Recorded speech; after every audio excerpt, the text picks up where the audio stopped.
Hello, and I'm Tristan Folks, and today I am going to be giving you my thoughts 1 month into the 2025 NASCAR season.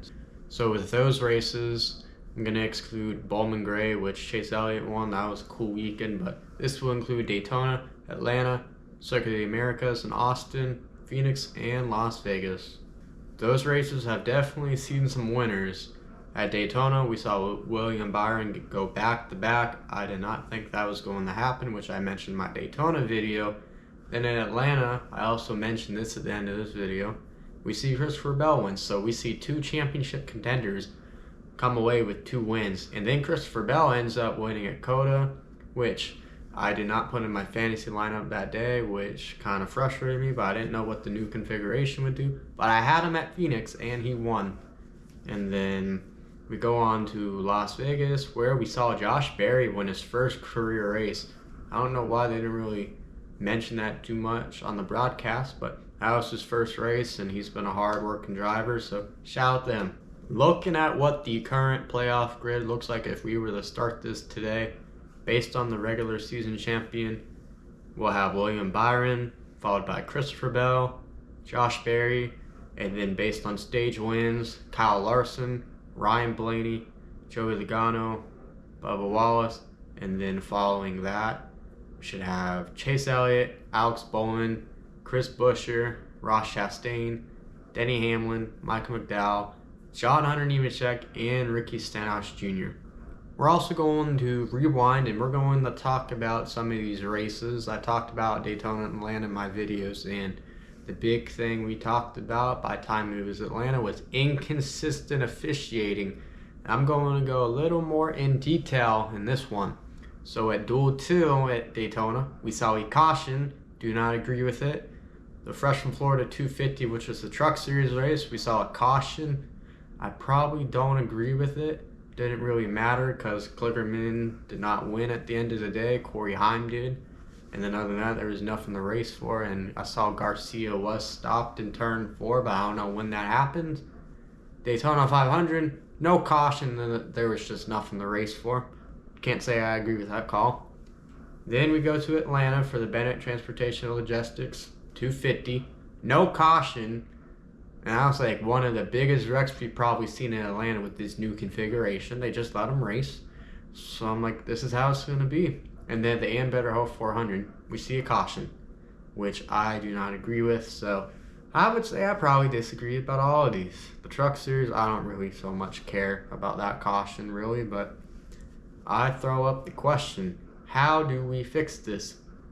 I understand safety and everything. But when we hear other things said when NASCAR is, on the spot, when the press is wanting answers, we get a bunch of inconsistent sayings. So here we are also getting inconsistent calls. And with that being said, I'm going to share some ideas and then my final thoughts on this topic. My only idea the guaranteed races finish under green is to have yellows on the white flag lead to another restart. But there's a lot of bad in this too. The possibility of more wrecks, potentially drivers doing fishy stuff such as spinning out on the last lap, the force of caution, and just more attempts at this in general. I feel this will also get NASCAR fans frustrated like we are right now, and that probably won't change anything. I also don't believe in throwing a yellow flag once the white flag is out, which personally, when I hosted a league race, I made sure a yellow flag was never thrown on a white flag, and I always believe in race back to line. I still personally believe in that. I know it used to be that way back in the day for NASCAR 2, which I like that, but obviously that doesn't exist right now. And I don't know if I just mentioned this, but I definitely do not believe in throwing a yellow flag after the white flag has been thrown. Once that white flag comes out, we should see a checkered flag, not something else. You know what I'm saying? Maybe you want to do the yellow flag with it, as we see right now. That's completely fair, but you know what I'm saying? That's my stance on the matter. Some people may disagree and want to see something else, but we all have opinions. Here's some reasonable thing NASCAR can do, because I'm going to be real here at the end of the day. I don't think there's so much of a fix. I think this is just how it should be, but the inconsistency is the problem. So here's some reasonable things they can do before they throw out this caution and go through this little checklist I created. See if there's something to race for after the wreck. For example, Daytona 500, there was nothing to race for. The Duel 2 at Daytona, there was a lot to race for there in the moment. It's an in the moment thing. Look for any stopped vehicles. The example may be Jake Garcia in the Truck Series at Daytona. Check if oncoming vehicles are slowing down and have a way around. Atlanta is a perfect example, where in my video I showed that BJ McLeod notably and a couple others were already slowed down and had a path to get through. Didn't really matter apparently. See if any car is in visible flames. That one should just be a no-brainer. And they said they did this at Daytona, but it seems they probably didn't do this at Atlanta. Communicate with safety crews as the track is clear for them to start movement. At least, you know what I'm saying? We could at least get some movement going, but this could require additional people watching, which I don't know if that's really worth it, but a checklist of some sort would be great. At the Circuit Americas, the racing was great, but did the configuration really help that? It definitely kept them closer, as I said. We not see them see higher speeds and see the limits be pressed with speeds. I would also say I didn't really care for it, and I don't like how NASCAR wasn't 100% transparent what the configuration was, because when I did my preview video, I ended up being wrong, and I said, hopefully I'm not wrong, but obviously due to the transparency that wasn't there, I was wrong. Anyways, it's nice that they try to make this a little better because I was concerned about it. I did not like the entry of the corner, but the exit of the corner I was completely cool with. On the entry, where the tire barrier is on the outside, I like to see that pushed out next time if we go there, because I feel it was too close. We'd see cautions come out because of it. So that was like my big problem. So it should be a fixable thing, and we'll see if we're even back there next year. Phoenix, this is where we talk about the option tire. It was very cool to see. The red tire helped make some days better or salvage some points. Common examples is Ryan Preece in stage 1 using the option tire to get up to 3rd, and then Joey Logano in stage 2 getting up to the lead after getting that penalty he got in the first stage early on. But it bit drivers use it early in stage 3, so we see those drivers who save their stuff make it up to the front at the end. I would love to see more opportunities at this tire, as it made the race somewhat of a wild card. At Las Vegas, I don't really have too much to say or complain about, as I enjoyed the race a lot, but the amount of pit road issues on and off of it that led to on-track issues was quite insane. And I'll be honest, it was looking like a replay at the end of the fall where Logano ended up winning, who was my favorite driver, and I did not have him in fantasy today, as I felt his car wasn't the best, minus his qualifying run where I feel he may have just got a little lucky, but clean air would be his best bet. And I'm sitting there like, this is going to cause nice reactions if he wins this race at the end after it looks like he's going to save enough fuel. But then that caution came out and we saw a first time winner. Alright, we have done enough talking about these races, with the next 4 being Homestead, Miami, Martinsville, Darlington, and Bristol before the Easter break. Before those races, I'm going to share on drivers based on their position, the point standings. My first driver who I feel is hot is Christopher Bell. He almost won Daytona until he got crashed. He came on top at Atlanta on the last lap. He battled for the win at Coda against Kyle Busch and ended up coming on top at the end of the day. And then at Phoenix, he ended up defeating his teammate Denny Hamlin the day that he pretty much dominated. At Las Vegas, I would say his pit road issues arguably cost him 4 in a row at Las Vegas, but I won't penalize him for that. My next driver of mention is Joey Logano, my very own. And there's a stat out there that he has no top 10s, yet he has led more laps than anyone else, which is also a very interesting stat. And we're going to go back and we're going to talk about things that have happened in all 5 of these races.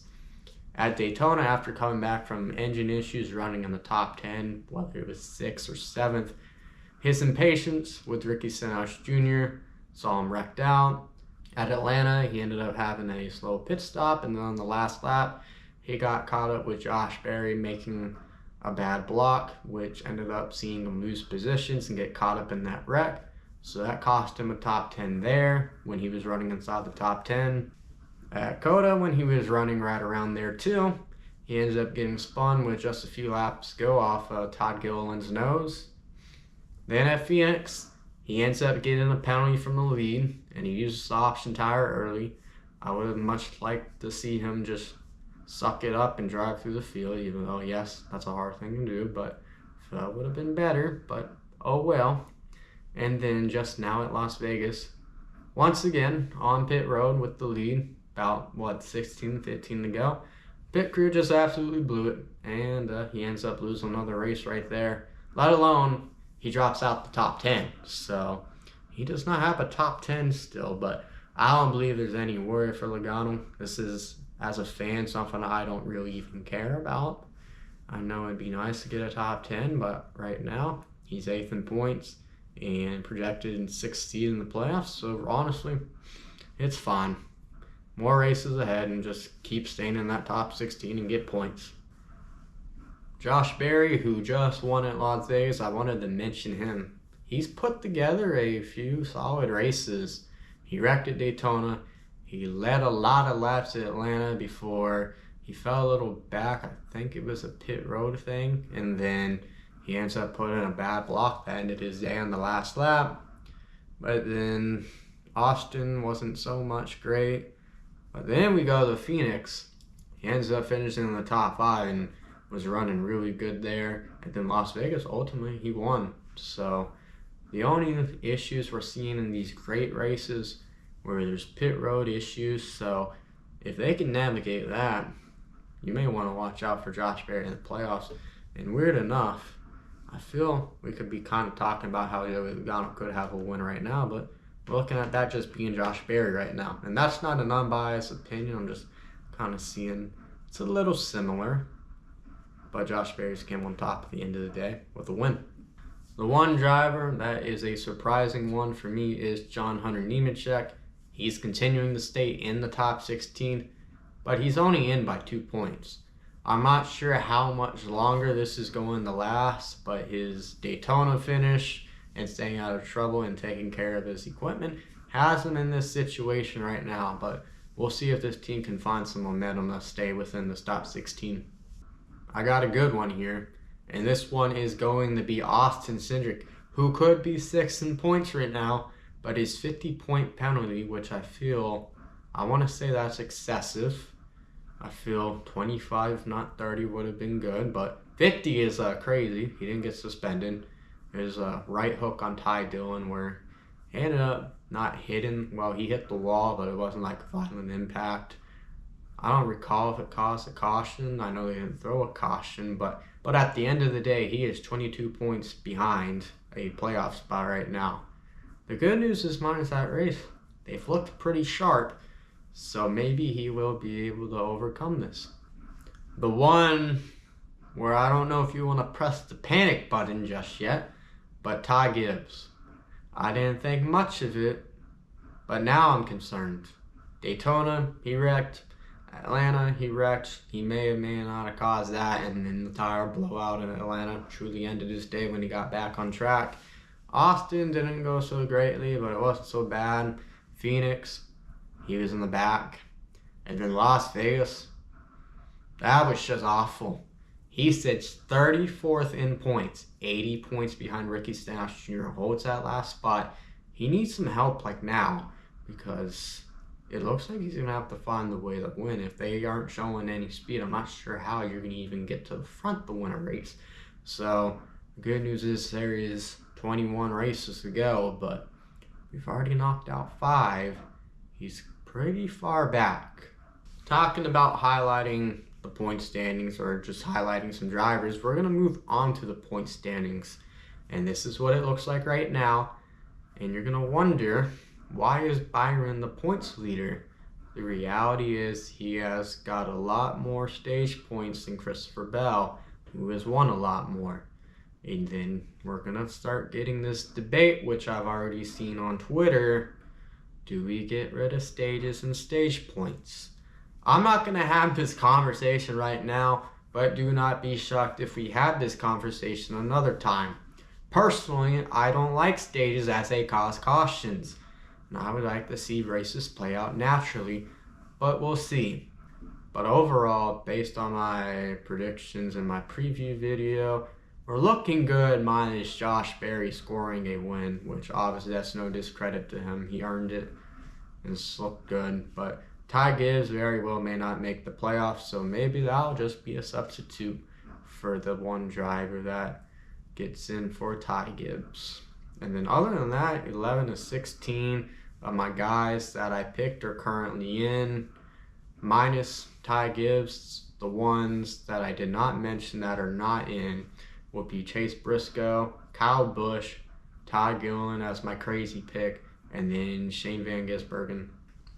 I feel that's all I have to say for today, so coming up, I may or not do a rating video on Darlington paint schemes if there's enough throwbacks. As of now, the only throwback paint scheme that has been revealed that I'm very much aware about is Austin Cindric. Also, I will be heading out to Talladega next month for the Jack Links 500, so stay tuned for that because it will be a very fun race vlog, I'm sure, and it will be my first time at Talladega. And for those who don't know me or know much about the channel, I do vlog these races as mentioned, and I have a big NASCAR passion, which is probably why I'm talking to you on this camera right now. Other than that, subscribe to the channel if you want to see more NASCAR content, and I look forward to seeing you soon. Take care.